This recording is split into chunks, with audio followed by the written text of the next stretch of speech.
નમસ્કાર મિત્રો, કેમ છો? મજામાં ને? હું રાજગોર સર ફરી પાછો બાયોલોજી લઈને તમારી સામે આવ્યો છું. તો ચાલો, તૈયાર? રેડી? તૈયાર છો ને? શા માટે? સજીવને ઓળખવા માટે. હવે આપણે સજીવને ઓળખીશું. પ્રશ્ન એમ થાય કે સજીવ એટલે શું, એની વ્યાખ્યા શું થશે? પણ એની વ્યાખ્યા તો છે નહીં. તો પછી આપણે સજીવને કેવી રીતે ઓળખીશું? એના લક્ષણો ઉપરથી. ભલે સજીવની વ્યાખ્યા આપણને ન મળી, પણ સજીવની અંદર એવા અજોડ લક્ષણો છે જેની મદદથી આપણે સજીવને ઓળખી શકીએ. એવાથી કયા લક્ષણ છે? આપણે જોયું વૃદ્ધિ. એમાંથી આપણે વૃદ્ધિનો અભ્યાસ કર્યો કે વૃદ્ધિ એ સજીવનું અજોડ લક્ષણ છે. સજીવો વૃદ્ધિ કરે. પણ તમે જાણો છો મિત્રો, આ વૃદ્ધિ એ તો અપવાદવાળું લક્ષણ હતું, પરિપૂર્ણ લક્ષણ નહોતું. હા, સજીવનું. કેમ? જો આપણે એમ કહેતા હોય સજીવો જ વૃદ્ધિ કરે, ફક્ત સજીવો જ વૃદ્ધિ કરે, તો એવું નથી. આપણે જોયું નિર્જીવ વૃદ્ધિ કરે, પથરાય વધે, રેતીના ઢગલાય વધે, એટલે નિર્જીવમાં વૃદ્ધિ થાય. એટલે આપણે એમ કહી શકીએ કે વૃદ્ધિ એ સજીવનું પરિપૂર્ણ લક્ષણ નથી.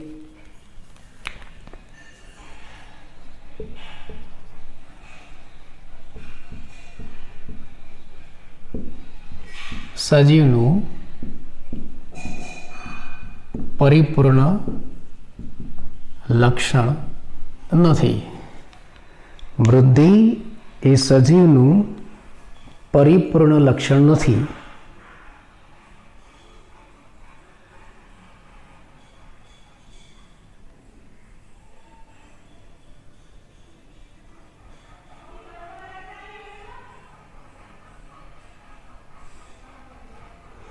વૃદ્ધિ એ સજીવનું પરિપૂર્ણ લક્ષણ નથી, એટલે કે અપવાદવાળું લક્ષણ છે.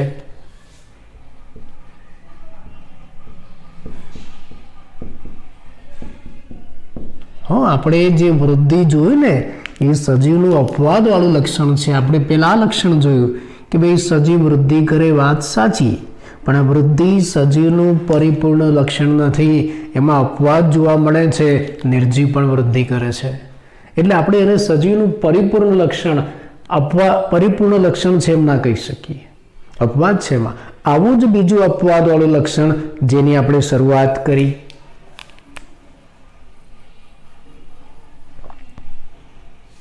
કયું? પ્રજનન. લાસ્ટ લેક્ચરમાં આપણે પ્રજનનની શરૂઆત કરી. ચલો, પ્રજનન કોને કહેવાય? સજીવ પોતાના જેવા જ નવા સજીવનું નિર્માણ કરે એ ક્રિયાને શું કહેવાય? પ્રજનન કહેવાય. અને પ્રજનન મુખ્ય બે પ્રકારે થાય. સજીવો બે પ્રકારે પ્રજનન કરે. કયા બે પ્રકારે? અલિંગી પ્રજનન અને લિંગી પ્રજનન. અલિંગી પ્રજનન અને લિંગી પ્રજનન બે પ્રકારે કરે. એમાંથી અલિંગી પ્રજનન કેવી રીતે થાય આપણે જોયું. દાખલા તરીકે બીજાણુ નિર્માણ દ્વારા થાય, કલિકા સર્જન દ્વારા પણ થાય કેટલાકમાં, તો કેટલાકની અંદર અવખંડન દ્વારા પણ થાય. તો આવી જુદી જુદી પદ્ધતિ દ્વારા સજીવોમાં અલિંગી પ્રજનન થાય. આપણે અભ્યાસ કર્યો. પણ હવે આપણને એક પ્રશ્ન થાય કે શું એક કોષી સજીવો પ્રજનન કરે? આપણને પ્રશ્ન થાય કે શું એક કોષી સજીવો પ્રજનન કરે? આપણો પ્રશ્ન છે.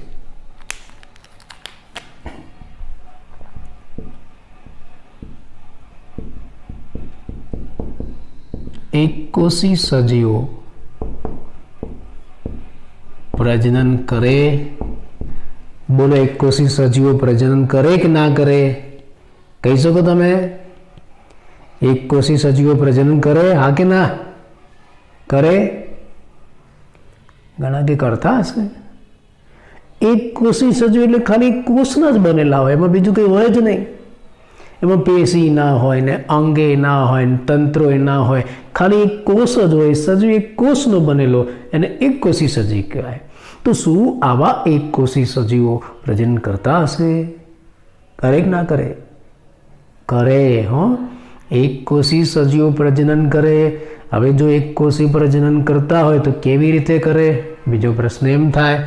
તો એક કોષી સજીવો પ્રજનન કરે છે અને સામાન્ય રીતે અલિંગી પ્રજનન કરે. એક કોષી સજીવો પ્રજનન કરે છે અને સામાન્ય રીતે કયું પ્રજનન કરે છે? અલિંગી પ્રજનન કરે. સામાન્ય રીતે એવો શબ્દ વાપરું છું કેમ કે એક કોષી સજીવો લિંગી પ્રજનન પણ કરે. એવું તમને આગળ કહીશ. અત્યારે સામાન્ય રીતે એક કોષી સજીવો શું કરે છે? અલિંગી પ્રજનન કરે. તે કેવી રીતે કરે? અલિંગી પ્રજનન કેવી રીતે કરે એ સમજવું હોય તો પેલા એક કોષી સજીવો કયા તમને ખબર હોવી જોઈએ. જાણો છો, ઓળખો છો એક કોષી સજીવોને? ઉદાહરણ આપી શકો? બોલો જોઈએ, બોલો. શું થશે? આમ રૂબરૂ હોય તો મજા આવે. શું થશે? કયા એક કોષી સજીવો છે? તમે જાણ્યા છે ક્યાંય નામ? હા, ઘણા એમ કહેશે કે ભાઈ અમીબા, પેરામિશિયમ, યુગ્લિના. બરાબર, સરસ, સાચું છે. આ એક કોષી સજીવ છે. Amoeba, paramecium, euglena. બરાબર છે, આ બધા એક કોષી સજીવો છે. અને કદાચ તમે જાણો છો કે આ સજીવો કયા છે? પ્રજીવ સમુદાયના પ્રાણીઓ છે. યાદ છે? પ્રજીવ સમુદાય. આ કોઈ પ્રાણી સમુદાય છે કે જેમાં બધા એક કોષી સજીવો જ છે. એનો મતલબ કે આ અમીબા, પેરામિશિયમ, યુગ્લિના બધા પ્રાણીઓ છે એટલે પ્રાણીઓ જ એક કોષી હોય. શું વનસ્પતિઓ એક કોષી હોઈ શકે? છે. એક કોષી વનસ્પતિઓ પણ છે.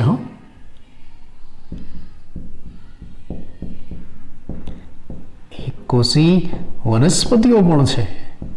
તો કઈ વનસ્પતિ એક કોષી છે? કેટલીક લીલ અને ફૂગ.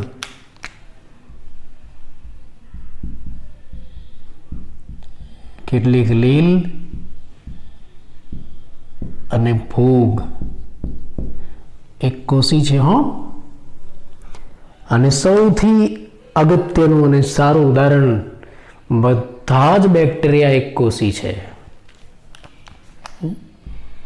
બધા જ બેક્ટેરિયા પણ એક કોષી છે. એટલે આવા એક કોષી સજીવોમાં પણ પ્રજનન થાય. અને સામાન્ય રીતે કયું પ્રજનન થાય? અલિંગી પ્રજનન થાય. એટલે કયા એક કોષી સજીવો આવી શકે? અમીબા, પેરામિશિયમ, યુગ્લિના, કેટલીક લીલ અને ફૂગ અને બેક્ટેરિયા જેવા એક કોષી સજીવો સામાન્ય રીતે અલિંગી પ્રજનન કરે. પણ કેવી રીતે કરે? અલિંગી પ્રજનન તો જુદી જુદી રીતે થાય. તો આમાં કેવી રીતે થાય આપણે વિચારીએ કે ભાઈ આમાં અલિંગી પ્રજનન કેવી રીતે થાય. ઉદાહરણ તરીકે હું તમને એક આકૃતિ બતાવું.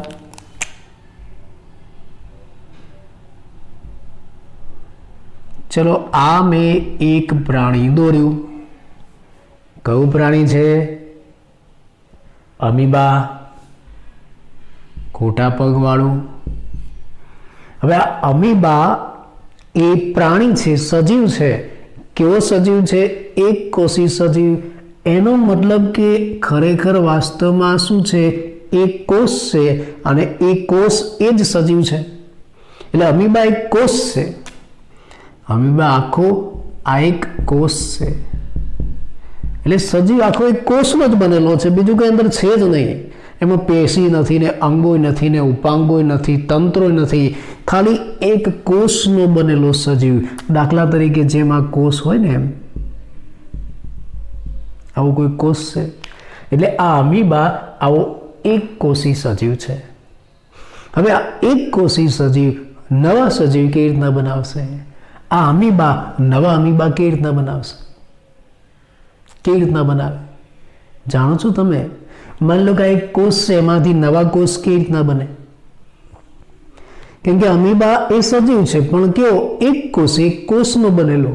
તો આ અમીબામાંથી નવા અમીબા કેવી રીતના બનશે? તો સામે આ એક કોષમાંથી નવા કોષ કેવી રીતના બને?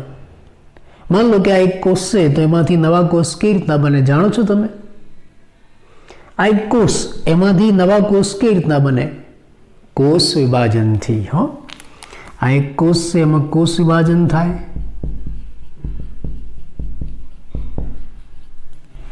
કોષ વિભાજન થાય અને એ પણ મોટે ભાગે સમવિભાજન.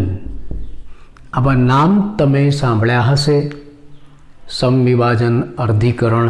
એમ આ એક કોષ છે, એમાં સમવિભાજન થાય, કોષ વિભાજન થાય. એમાં સમવિભાજન કે કોષ વિભાજન થાય ને એટલે બે નવા કોષ બને એના જેવા જ. આ એક કોષ છે, એમાં સમવિભાજન થાય તો એમાંથી બે નવા કોષ બને એના જેવા જ. બસ તો અહીંયા જુઓ, આ અમીબા પણ શું છે? એક કોષી સજીવ છે, એ પણ એક કોષ છે.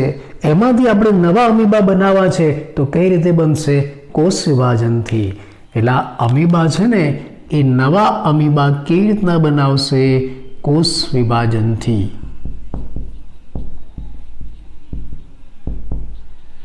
આ અમીબામાં કોષ વિભાજન થશે અને કોષ વિભાજન થાય ને એટલે બે નવા અમીબા બને.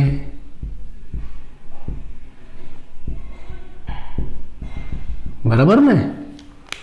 આનો મતલબ કે આ એક કોષી સજીવો છે એ નવા સજીવનું નિર્માણ, એક સજીવ નવા સજીવનું નિર્માણ કરે છે. સજીવ નવા સજીવનું નિર્માણ કરે એ ક્રિયાને તો શું કહેવાય? પ્રજનન. એટલે આ એક કોષી સજીવ અમીબા છે, બે નવા અમીબા બનાવે છે. કઈ ક્રિયાથી? કોષ વિભાજનની ક્રિયાથી. એનો મતલબ કે એક કોષી સજીવ પ્રજનન કઈ ક્રિયાથી કરશે? આ તો પ્રજનન કહેવાય. એકમાંથી નવા સજીવો બન્યા તો એને આપણે શું કહીશું? પ્રજનન. એનો મતલબ કે એક કોષી સજીવો નવા સજીવનું નિર્માણ, પ્રજનનની ક્રિયા કેવી રીતે કરશે? કોષ વિભાજનથી. અને આ જે કોષ વિભાજન છે ને એને દ્વિભાજન પણ કહેવાય છે. કેમ કે બે નવા કોષ બન્યા, બે નવા અમીબા બન્યા એટલે દ્વિભાજન. એટલે એક કોષી સજીવો પણ પ્રજનન કરે. અને કઈ રીતે કરે? કોષ વિભાજનથી, સમવિભાજનથી અથવા તો દ્વિભાજનથી કરશે. પણ હવે જો આ એક કોષી સજીવોમાં જે પ્રજનન થયું ને એની અંદર કંઈક છુપાયેલું છે, એમાં કંઈક રહસ્ય રહેલો છે. આપણે એ શોધવાનું છે. શું તમે એ રહસ્ય શોધી શકો કે ભાઈ આ એક કોષી પ્રજનન જે થયું, એક કોષી સજીવમાં જે પ્રજનન થયું એમાં શું રહસ્ય છે, શું છુપાયેલું છે? ચલો, આ એક કોષી સજીવ અમીબા, એને પ્રજનન કર્યું કોષ વિભાજનથી, તો કેટલા અમીબા બનાવ્યા? કેટલા અમીબા બનાવ્યા? બે અમીબા બનાવ્યા ને? બરાબર. એક કોષી સજીવ જ્યારે પ્રજનન કરે છે કોષ વિભાજનથી ત્યારે બે અમીબા બનાવ્યા, એની સંખ્યા વધી. શું થઈ? એની સંખ્યામાં વધારો થયો.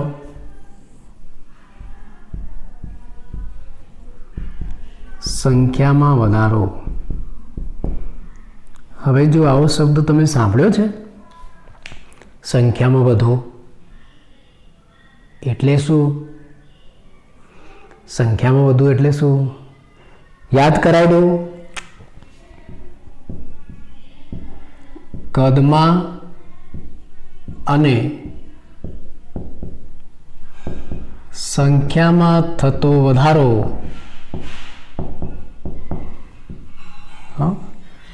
કદમાં અને સંખ્યામાં થતો વધારો એને તો શું કહેવાય છે?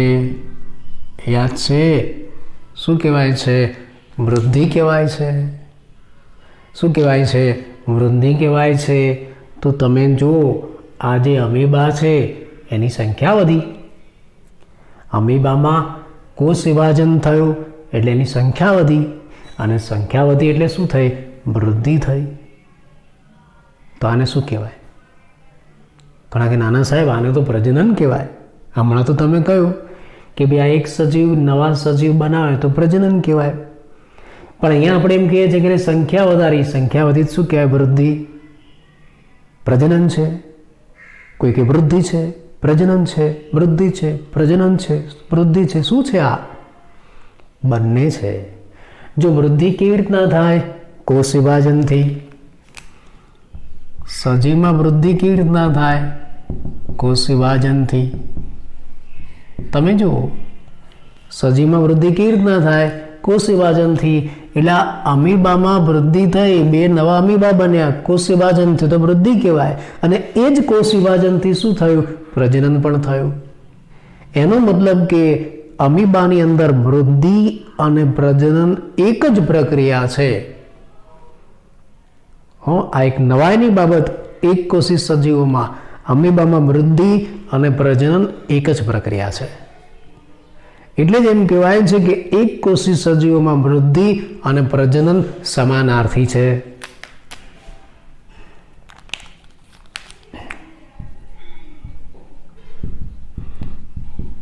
એક કોષી સજીવોમાં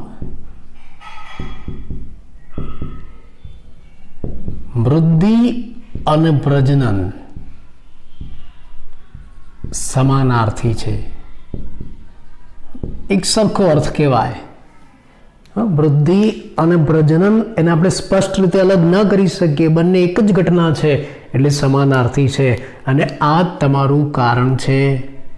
પરીક્ષામાં પૂછાય 2 માર્ક્સની અંદર કે ભાઈ એક કોષી સજીવોમાં વૃદ્ધિ અને પ્રજનન સમાનાર્થી પ્રક્રિયા છે, અથવા તો એક કોષી સજીવોમાં વૃદ્ધિ અને પ્રજનનને સ્પષ્ટ રીતે અલગ ન કરી શકાય.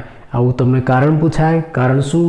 આનો જવાબ કે ભાઈ એક કોષી સજીવો છે એ કોષ વિભાજનની પ્રક્રિયાથી પ્રજનન કરે છે, 2 નવા સજીવ બનાવે છે, જેને આપણે દ્વિભાજન પણ કહી શકીએ. અહીંયા કોષ વિભાજનથી સજીવોની સંખ્યા પણ વધી. સંખ્યામાં વધારો એટલે વૃદ્ધિ કહેવાય, જે પણ કોષ વિભાજનથી થાય છે. માટે એક કોષી સજીવમાં વૃદ્ધિ અને પ્રજનનની પ્રક્રિયા બંને કોષ વિભાજનથી થાય છે. એટલે જ વૃદ્ધિ અને પ્રજનન સમાનાર્થી કહેવાય. આનો જવાબ તમને કારણ સ્વરૂપે પૂછાય. તો આપણે આ એક કોષી સજીવમાં બનતી કંઈક અલગ ઘટના જોઈ કે ભાઈ એક કોષી સજીવમાં કેવી રીતના પ્રજનન થાય. આપણે એની સમજૂતી આપી કે ભાઈ આ રીતે એક કોષી સજીવોમાં પ્રજનન થશે, એમ આપણે કહી શકીએ. હવે એક બીજી બાબત અગત્યની, જેમ વૃદ્ધિ એ સજીવનું પરિપૂર્ણ લક્ષણ નહોતું, આપણે અહીંયા કહ્યું વૃદ્ધિ એ સજીવનું પરિપૂર્ણ લક્ષણ નથી, અપવાદવાળું છે, એમ આ પ્રજનન પણ સજીવનું પરિપૂર્ણ લક્ષણ નથી.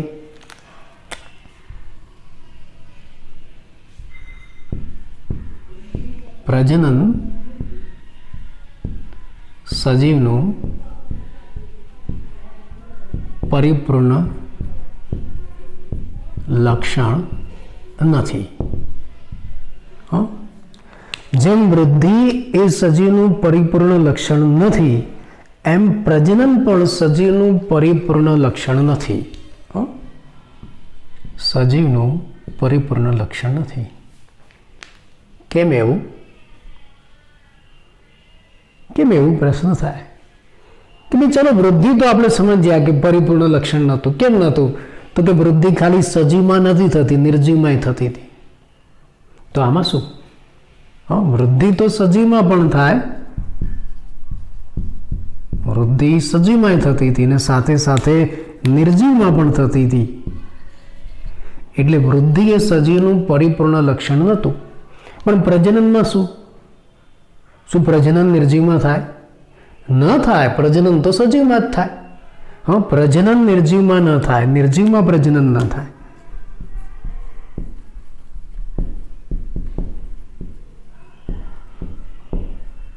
નિર્જીવમાં પ્રજનન ન થાય. હા, વૃદ્ધિ નિર્જીવમાં થતી હતી એટલે આપણે એને અપવાદ વાળું લક્ષણ કીધું હતું, પરિપૂર્ણ લક્ષણ નહોતું કહ્યું. પણ આમાં શું છે? આમાં કઈ નિર્જીવમાં પ્રજનન નહીં થાય, તો પછી શા માટે આપણે પ્રજનનને પરિપૂર્ણ લક્ષણ નથી ગણતા? શા માટે નથી ગણતા? વિચારી શકો. તો એના માટે હું તમને એક વાક્ય, એક વિધાન કહું છું. એના માટે હું તમને એક વાક્ય વિધાન કહું છું, અને એ વિધાન કેવું છે મને તમે કહેજો. પરીક્ષામાં પૂછાયા, દરેક સજીવ પ્રજનન કરે. ચલો, દરેક સજીવ પ્રજનન કરે છે. આ વાક્ય સાચું ખોટું?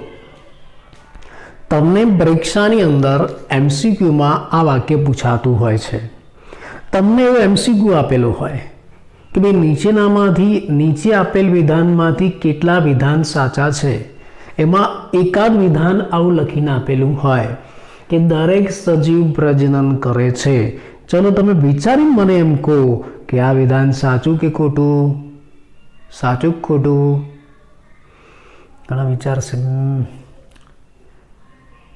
સજીવ પ્રજનન તો કરે જ ને.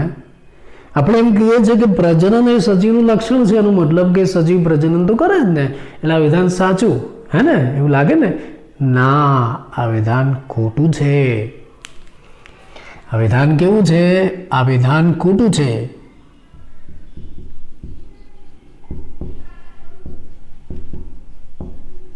ખોટું છે. ખરા ખોટામાં પૂછાય તો ધ્યાન રાખજો. તો કેમ ખોટું છે? શું સજીવ પ્રજનન નથી કરતા? સજીવ પ્રજનન કરે છે, વાત સાચી, પણ દરેક સજીવ પ્રજનન નથી કરતા.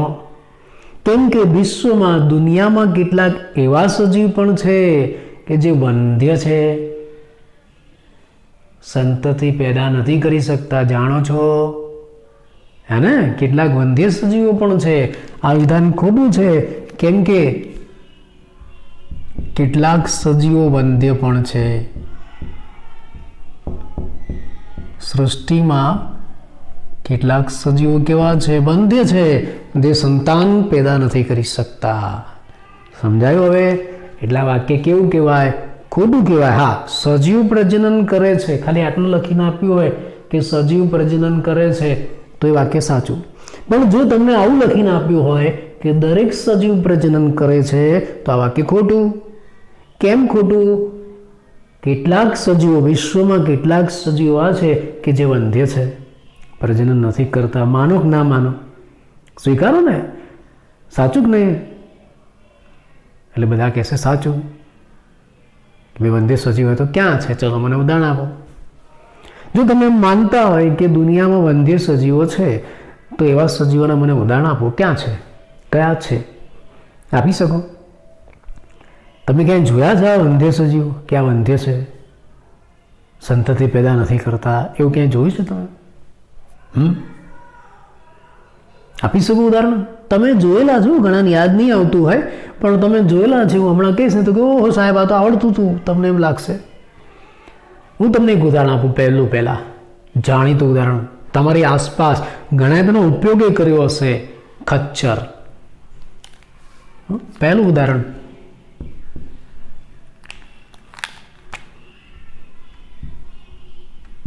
ખચ્ચર નામ સાંભળ્યું છે? ઘણા ટટ્ટુ કે ટટ્ટુ ઉપર બેસીને જાય, ખચ્ચર ઉપર બેસીને જાય. તમે ક્યાંક હિલ સ્ટેશનમાં જાઓ ને, પહાડી પ્રદેશો ઉપર, અને ત્યાં ઊંચાણવાળા ભાગો ઉપર ચડવાનું હોય, પહાડી પ્રદેશો ઉપર, તો ઘણા નથી ચડી શકતા. એટલે શું કરે? પાલખી કાં તો રાખે, કાં તો પછી ડોલીમાં લઈ જાય, અથવા તો પછી આ ખચ્ચર ઉપર બેસીને જાય. એ ખચ્ચર તમને બેસાડે ને તમારા સામાનને બેસાડે ને ખચ્ચર તમને લઈને ઉપર જાય. જોયા છે ને આ ખચ્ચર? જોયા છે કે નહીં? હા, બધા જોયા હશે ને. જોયા છે ને ખચ્ચર? ઘણા કે તો ઘોડા છે. પ્રશ્ન એમ થાય, ખચ્ચર એટલે ઘોડા? ના, ખચ્ચર એટલે ઘોડા નહીં. તો ઘણા કે ગધેડા. આલા ખચ્ચર એટલે ગધેડા પણ નહીં. તો ખચ્ચર છે શું? ખચ્ચર ઘોડોય નથી ને ગધેડોય નથી, તો છે શું ખચ્ચર? ખબર છે તમને? આ ખચ્ચર એક સંકર પ્રાણી છે. એટલે શંકર ભગવાનનું પ્રાણી એમ નહીં. આ ખચ્ચર એ સંકર પ્રાણી છે, કેમ કે સંકરણ કરીને બનાવાય છે. સંકરણ જાણો છો?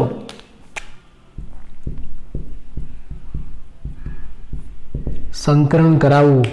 એના વિશે ડિટેલમાં 12મા ધોરણમાં ભણવાનું છે.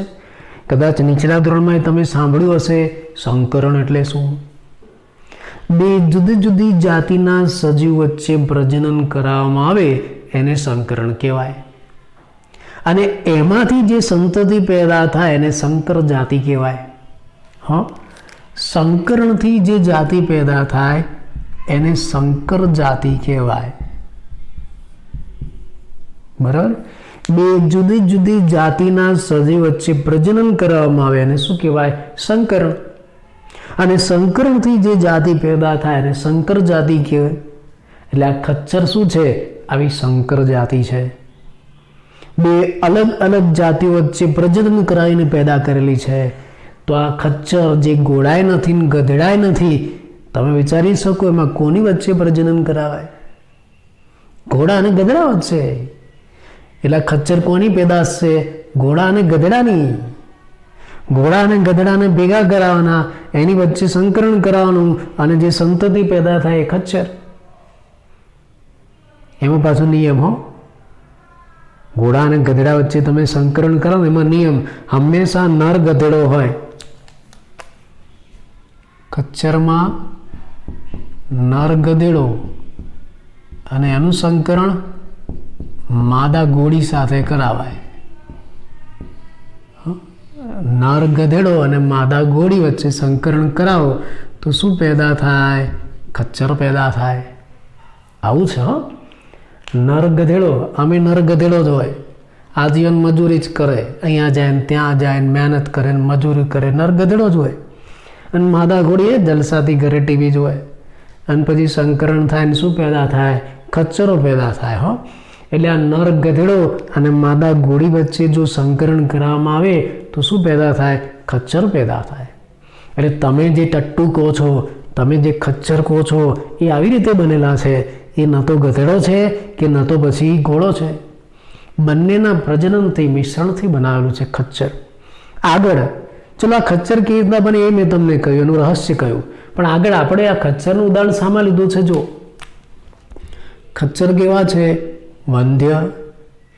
તો હવે પ્રશ્ન એમ થાય ખચ્ચર તો વંધ્ય છે, તો પછી આપણે આટલા બધા ખચ્ચર ક્યાંક જોઈએ છે પહાડી પ્રદેશોમાં, ક્યાંથી આવ્યા? આ ખચ્ચર બીજા ખચ્ચર પેદા ના કરી શકે. હો, એ પ્રજનન કરે ને તો એ ખચ્ચર પેદા ના થાય. તો પાછા ખચ્ચર પેદા કરાવવા શું કરવું પડે? પાછા ઘોડા ગધેડાને ભેગા કરવા પડે, નર ગધેડો માદા ઘોડીને લાવવા પડે, પ્રજનન કરાવવું પડે. એટલે આ ફેક્ટરી છે, એમાંથી ખચ્ચરનું ઉત્પાદન થાય. એટલે બધા એ રીતના જ બન્યા છે. બાકી ખચ્ચર કેવા છે? વંધ્ય છે. હો, ખચ્ચર કંઈ નવા ખચ્ચર પેદા ના કરે. નવા ખચ્ચર જોતા હોય તો પાછા કોને ભેગા કરવા પડે? નર ગધેડા અને માદા ઘોડીને ભેગા કરવા પડે, તો નવા ખચ્ચર બને. સમજાયું? આ ખચ્ચર એક વંધ્ય સજીવ. ચલો આવું કોઈ બીજું ઉદાહરણ, ખચ્ચર સિવાય કોઈ બીજું ઉદાહરણ આપી શકો જે વંધ્ય છે?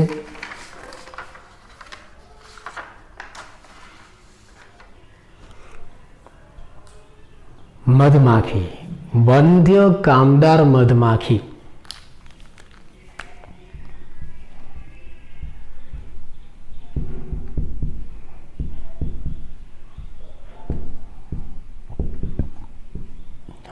કામદાર મધમાખી જે વંધ્ય હોય. મધમાખીના જીવન વિશે આપણે આગળ ભણીશું, 12મા ધોરણમાં હશે ડિટેલમાં. તમને જાણીને નવાઈ લાગે હો, મધમાખી છે ને એ સામાજિક જીવન જીવે છે.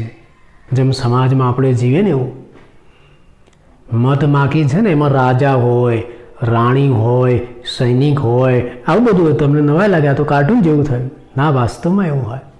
મધમાખીમાં પાછો મધપુડો હોય, એનો મહેલ હોય, આવું બધું હોય છે. એટલે મધમાખીમાં જે કામદાર મધમાખી એટલે કે સૈનિક છે એ પાછી વંધ્ય હોય છે. એ નવી મધમાખી પેદા ન કરી શકે, રાજા રાણી પેદા કરી શકે, આ સૈનિક પેદા ન કરી શકે. એને તો કામ જ કરવાનું, પ્રજનન નહીં કરવાનું. પ્રજનન કોને કરવાનું? રાજા રાણીએ. મધમાખીમાં એવું છે. પછી એ સિવાય બીજા વંધ્ય પ્રાણીના ઉદાહરણ તમે આપી શકો આપણી આસપાસ? આપી શકો? વંધ્ય યુગલ. વંધ્ય યુગલ માનવ, વંધ્ય માનવ યુગલ. ઘણીવાર તમે તમારી આસપાસ કોઈ પતિ પત્ની દંપતી એવા જોતા હશો કે જેને સંતાન પેદા થાય નહીં, નિસંતાન. ગમે તેટલા પ્રયત્ન કરે એને સંતાન મળે નહીં, એ વંધ્ય કહેવાય. એટલે મનુષ્ય પણ વંધ્ય હોઈ શકે છે. એટલે જ આપણે એમ કહી શકીએ છીએ કે દરેક સજીવ પ્રજનન કરે છે. આ વિધાન ખોટું છે, કેમ કે કેટલાક સજીવો સૃષ્ટિમાં એવા છે કે જે વંધ્ય છે, સંતતિ પેદા નથી કરી શકતા. ઉદાહરણ તરીકે ખચ્ચર, કામદાર મધમાખી અને વંધ્ય માનવ યુગલ. આ ઉદાહરણ તમને MCQમાં પૂછાય, ટૂંકા પ્રશ્નમાં પૂછાય. એટલે આમ પ્રજનન એ સજીવનું સ્પષ્ટ લક્ષણ નથી કે ભાઈ દરેક સજીવ પ્રજનન કરે એવું ચોખ્ખું સ્પષ્ટ આપણે ન કહી શકીએ. એટલે જ પ્રજનન એ સજીવનું પરિપૂર્ણ લક્ષણ નથી, અપવાદવાળું છે એમ આપણે કહીશું. માટે જ પ્રજનન એ સજીવનું પરિપૂર્ણ લક્ષણ નથી. કેવું લક્ષણ છે? અપવાદવાળું લક્ષણ છે.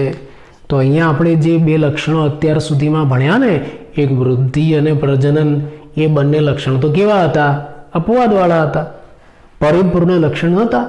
અને એટલે જ તમને આવો MCQ પૂછાય કે ભાઈ નીચે આપેલ સજીવોના લક્ષણમાંથી કયું લક્ષણ સજીવનું પરિપૂર્ણ લક્ષણ નથી?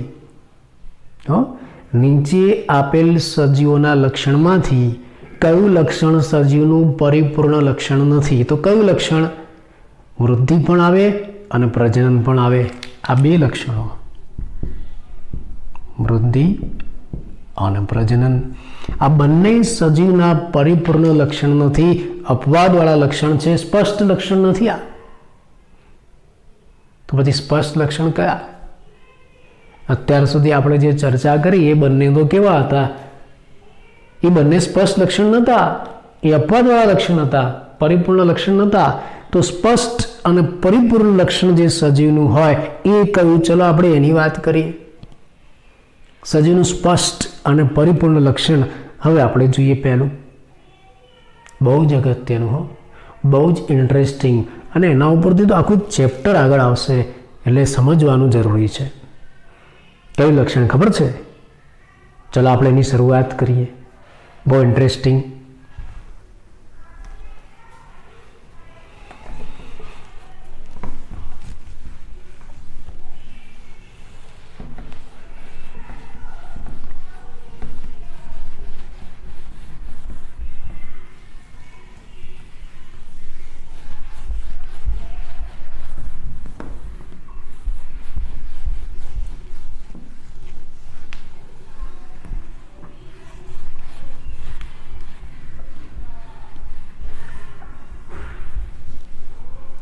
અત્યાર સુધી આપણે જે સજીવોના લક્ષણ જોયા એ તો બધા અપવાદવાળા લક્ષણ હતા.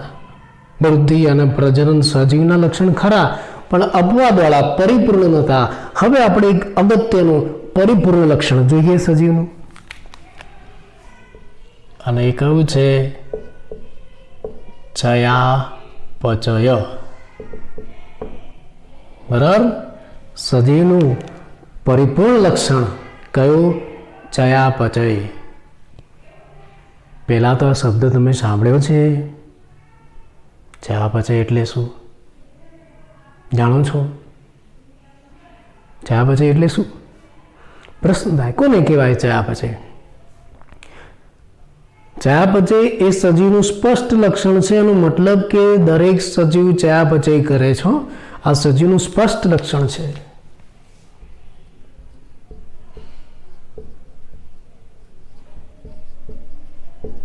સ્પષ્ટ લક્ષણ છે,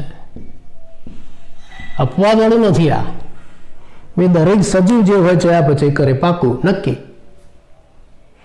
એટલે સજીવનું સ્પષ્ટ લક્ષણ છે. એનો મતલબ કે ચયાપચય તમે કરતા હશો, કરો છો ને? સજીવ છો? આ કે ના બોલો? ઘણા કે હા, તો બસ, તો તમે સજીવ છો મતલબ તમે ચયાપચય કરો છો, તો કરો છો? ઉદાહરણ આપી શકું એવું કંઈ? ઘણા કે હા, હું છે ને મોટા ભાગનાનું આ પ્રશ્ન પૂછું છું, દર વખતે પૂછું છું કે ભાઈ તમે ચયાપચય કરો છો? એટલે ઘણા હાથ ઉપર કર્યા કરીએ છીએ. અને પછી શું જવાબ આપે ખબર છે? ઘણા કે હા અમે રોજ ચયાપચય કરીએ, અમે ખોરાક કે દાળ ભાત શાક રોટલી, અને પછી શરીરમાં જાય એટલે એનું ચયાપચય થાય. ખોરાક શરીરમાં જાય એટલે એનું ચયાપચય થાય. ખોરાક શરીરમાં જાય એટલે એનું ચયાપચય નહીં, પાચન થાય. એટલે ઘણા એમ માને પાચન એટલે ચયાપચય. એવું નહીં હો, બે અલગ છે શબ્દ, ધ્યાન રાખજો. ઘણા એવું માન લે પાચન એટલે ચયાપચય. ના, પાચન અને ચયાપચય અલગ છે હો, પાછું ધ્યાન રાખજો. આ પાચન અને ચયાપચય બંને અલગ વસ્તુ છે. તો પાચન શું છે? પાચન એ ચયાપચય નથી, તો પછી પાચન શું છે? પાચન દેહધાર્મિક પ્રક્રિયા છે, ચયાપચય ક્રિયા નથી.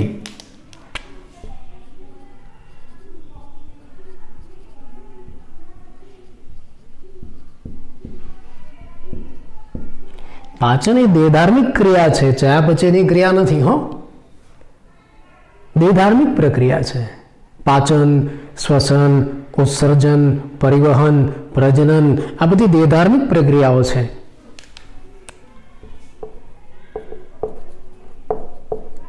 શ્વસન, ઉત્સર્જન,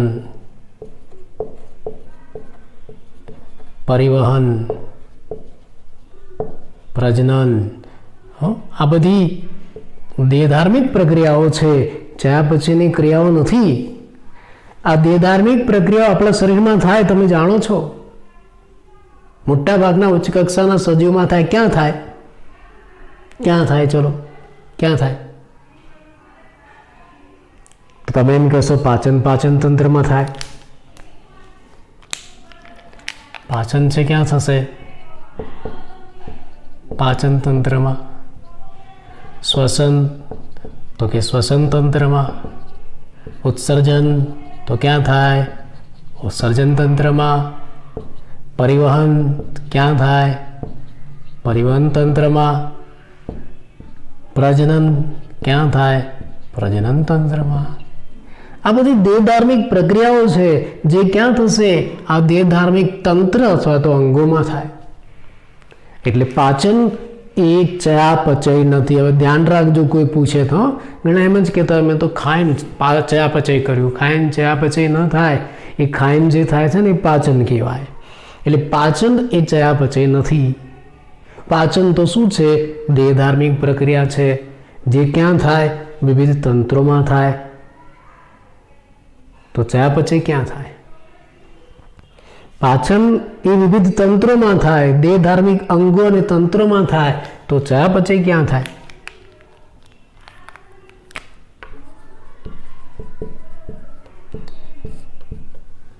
તો ચયાપચય ક્યાં થાય? કોષમાં થાય. ચયાપચય ક્યાં થાય? કોષમાં થાય. ચયાપચય કોષમાં થાય, દરેક કોષમાં થાય. પછી એક કોષ હોય કે વધારે કોષ હોય, એક કોષી સજીવ હોય કે બહુકોષી સજીવ, દરેકમાં ચયાપચય થાય છે. ચયાપચય ક્યાં થાય? કોષમાં થાય. અને દરેક સજીવ શાનો બનેલો છે?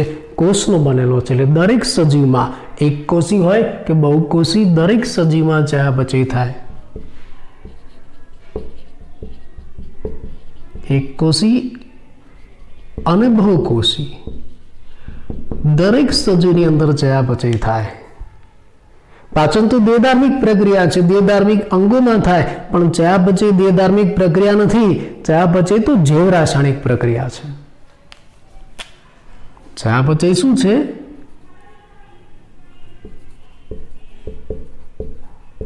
ચયાપચય તો જૈવ રાસાયણિક પ્રક્રિયા છે. દેહધાર્મિક પ્રક્રિયા નથી. ચયાપચય તો જૈવ રાસાયણિક પ્રક્રિયા છે. પાચન દેહધાર્મિક ક્રિયા હતી. ચયાપચય તો જૈવ રાસાયણિક પ્રક્રિયા છે. અને ક્યાં થાય છે? દરેક કોષમાં થાય. એનો મતલબ કે આ ચયાપચયની પ્રક્રિયા દરેક સજીવમાં થાય. એક કોષીમાં, બહુકોષીમાં, દરેકમાં થાય. વનસ્પતિમાં થાય, પ્રાણીમાં થાય, ફૂગમાં થાય, સૂક્ષ્મજીવોમાં થાય, બધામાં થશે ચયાપચય. ચયાપચય કોની અંદર થાય? દરેક સજીવમાં થાય. પછી વનસ્પતિ હોય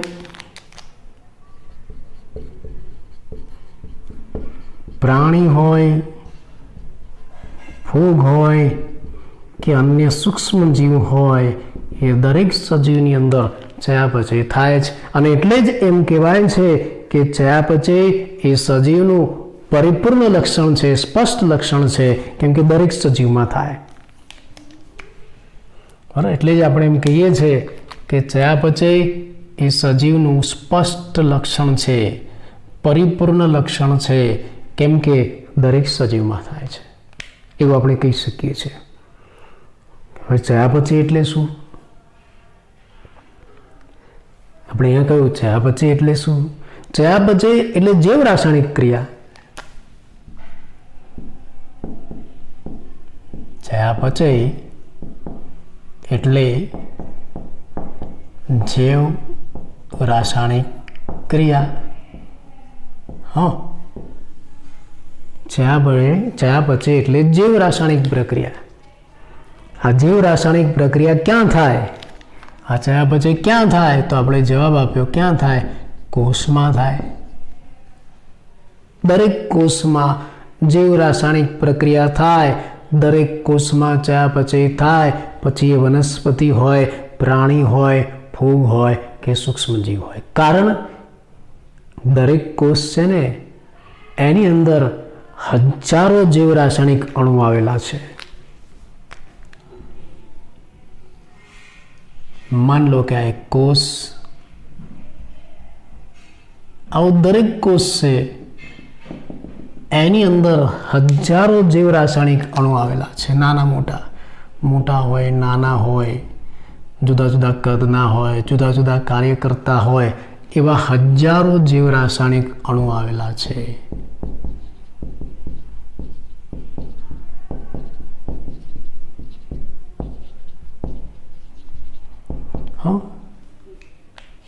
દરેક કોષની અંદર હજારો જૈવ રાસાયણિક અણુ આવેલા છે. અને આ જૈવ રાસાયણિક અણુઓ સતત એકબીજામાં પરિવર્તન પામે છે. દાખલા તરીકે હું તમને ઉદાહરણ આપું. આ કોષમાં રહેલો એક જૈવ રાસાયણિક અણુ, ઉદાહરણ તરીકે ગ્લુકોઝ, આ જૈવ રાસાયણિક અણુ કહેવાય. આ ગ્લુકોઝ છે ને, એ માન લો કે સુક્રોઝમાં ફેરવાય. આ બીજો જૈવ રાસાયણિક અણુ થયો.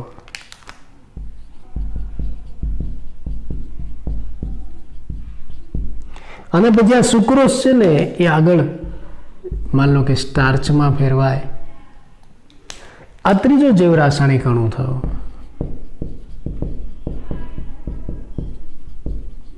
આ ત્રીજો જૈવ રાસાયણિક અણુ. એટલે કોષની અંદર હજારો જૈવ રાસાયણિક અણુ છે. અને આ જૈવ રાસાયણિક અણુઓ સતત એકબીજામાં પરિવર્તન પામે છે. એકબીજામાં પરિવર્તન પામે છે. કોષની અંદર આવા હજારો જૈવ રાસાયણિક અણુઓ રહેલા છે.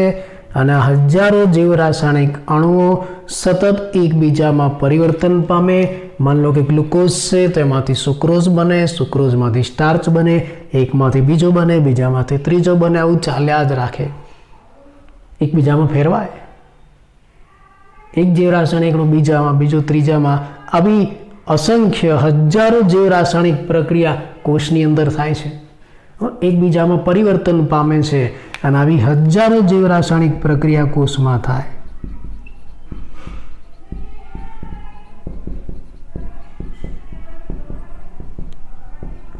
આવી હજારો જૈવ રાસાયણિક પ્રક્રિયા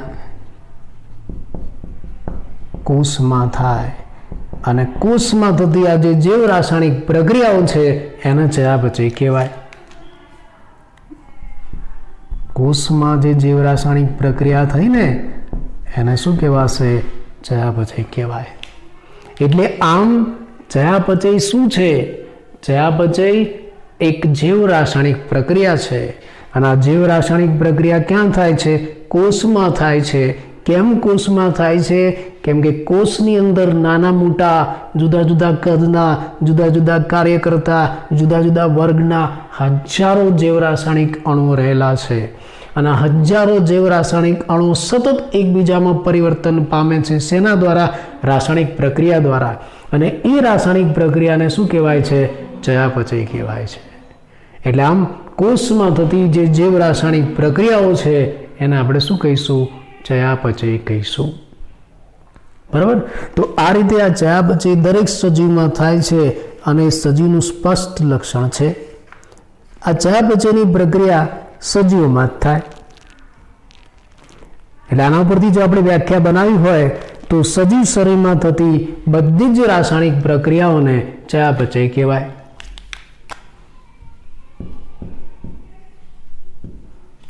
સજીવ શરીરમાં થતી બધી જ રાસાયણિક પ્રક્રિયાઓને ચયાપચય કહેવાય છે. એની વ્યાખ્યા થઈ. એનો મતલબ એમ થયો કે આ ચયાપચયની પ્રક્રિયા દરેક સજીવમાં થાય. નિર્જીવમાં થાય? ચયાપચય નિર્જીવમાં થાય? ન થાય. હા, પણ આપણે આ ચયાપચયની પ્રક્રિયા સજીવની બહાર થતી જોઈ હોય જોઈ શકો. તમે બહાર જોઈ શકો છો. સજીવની બહાર, કોષની બહાર. કોષની અંદર થાય ને એના માટે એક શબ્દ વપરાય છે ઇન વિવો. કોષની અંદર જે પ્રક્રિયા થાય, અંદર પ્રક્રિયા થાય એના માટે એક શબ્દ વપરાય છે ઇન વિવો. મોબાઈલની. અને કોષની બહાર, સજીવની બહાર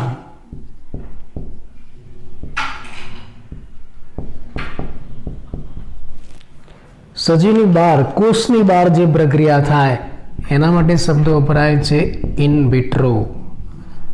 આપણે વ્યાખ્યા પ્રમાણે, સમજૂતી પ્રમાણે એમ કહ્યું કે આ બધી જૈવ રાસાયણિક પ્રક્રિયાઓ જેને આપણે ચયાપચય કહીએ છીએ એ કોષમાં જ થાય, સજીવમાં થાય. પણ આપણે આ જે પ્રક્રિયા છે એને સજીવની બહાર કરાવી શકીએ. દાખલા તરીકે આપણે એમ કહ્યું કે સજીવમાં ગ્લુકોઝમાંથી સુક્રોઝ બન્યું, એમાંથી સ્ટાર્ચ બન્યું. પણ તમે પ્રયોગશાળાની અંદર માન લો કે આ ટેસ્ટ ટ્યુબ લીધી,